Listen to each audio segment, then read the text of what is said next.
Every continent has a history of famines that ravaged at one time or another, and Asia is no exception. The age-old problem of natural disasters hitting the poorest rural communities and leaving them without the means to feed themselves continues, now made worse by climate change.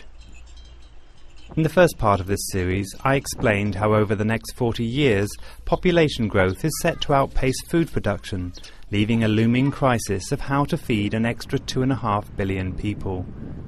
For this part, I've crossed the Chinese border into Nepal's western hills to see for myself how food insecurity impacts on the lives of the rural poor.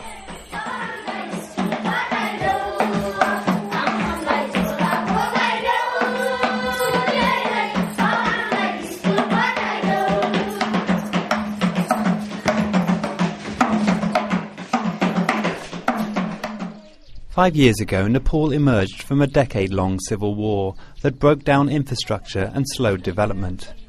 Added to this, the Himalayan country is also regarded a climate change hotspot with changing monsoon patterns, increasing droughts, crop diseases and flooding.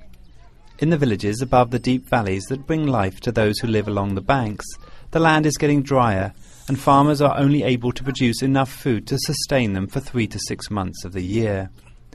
The lean season has just begun in Dolpa district, and in the hillside village of Jafal, Dantakumari Dangi is worried about how she will feed her 3 children. We have very little rainfall now. There's drought. We have land but no rain, so we can't grow crops. My parents say that they had surplus when they were growing up. They had enough to sell, but it's getting worse now. I don't know why it doesn't rain. It's all about the sky. Maybe there isn't enough water in the sky. They say they had a lot of rain in the past. But the people are cutting down trees now as the population is growing. Maybe that's the reason we have so little rainfall. I don't know how it was when I was little, but from the time I remember, this is how my parents have brought us up. It's always been a difficult life.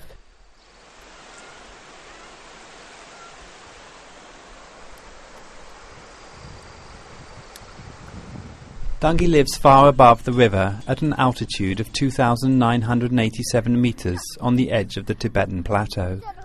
The area is ranked by the UN World Food Programme Asia's most insecure. The terrain is harsh and inaccessible. Government figures say food deficit has tripled in recent years. The food we grow on our land is just enough for half a year. It's never enough. So we depend on the World Food Programme. They pay us for the food in exchange for our labor. We buy some from the Food Corporation. It's been like this for some 15 years. Our parents say there used to be sufficient food in the past. The World Food Programme pays each family 4 kilograms of rice per day for labour, for digging roads or irrigation canals. But the organisation is running out of money. Due to the global financial crisis and donor fatigue, this year they only have 1/4 of the budget they need to stop 500,000 people going hungry.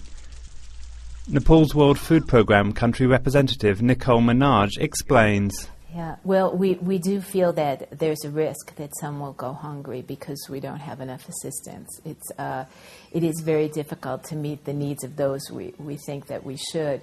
Again, without this assistance, we're trying to juggle that as best as we can, but definitely we provide a social safety net, as we call it. We provide to people most in need, and there is a risk that some will go hungry. The poverty in the region also means low literacy. Children walk hours to fetch drinking water instead of going to school. Almost half of all children under the age of 5 are malnourished, and 75% never grow to their normal size. Life expectancy is just 44 years. The situation is, however, not totally hopeless. The Chinese love for herbal medicine has provided one opportunity to the region that has helped starve off the worst of the hunger. In the monsoon months, a small caterpillar fungus called Yasagumba can be found in the high mountain forests several days' walk from the populated areas of Dolpa.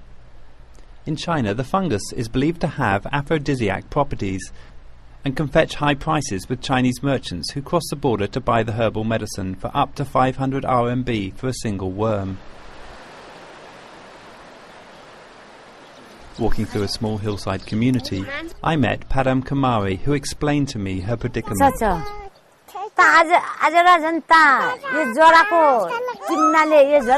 People go to collect Yasagumba these days, so they do not grow their own crops for food. It is always the same from the time of our parents. There is not much to grow. If it rains, we can grow food, but it does not. We try to sieve the seeds 3 times, but if it still does not grow, then we don't have food to eat for that year. We had enough food in the past, but nowadays World Food Program and government provides the food. And if it does not rain and we don't have support from the World Food Program or the government, we have to live with empty stomachs. If people have grain, they will eat the grains. But if we don't have grains, we will survive by 1 piece of bread a day until the food is grown. This year's grain will last just for 2 months. Then we will run out. Both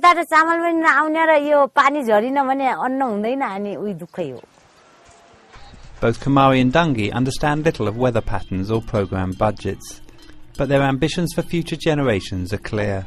Our wish is that our children could have education and employment. It is the dream of all Dolpalis. There isn't enough water for irrigation. It might have been possible closer to the rivers. The very river flows down there, but the land is up here in the mountains. So it's difficult to get irrigation for the farmlands. Irrigation would be the answer to all our problems.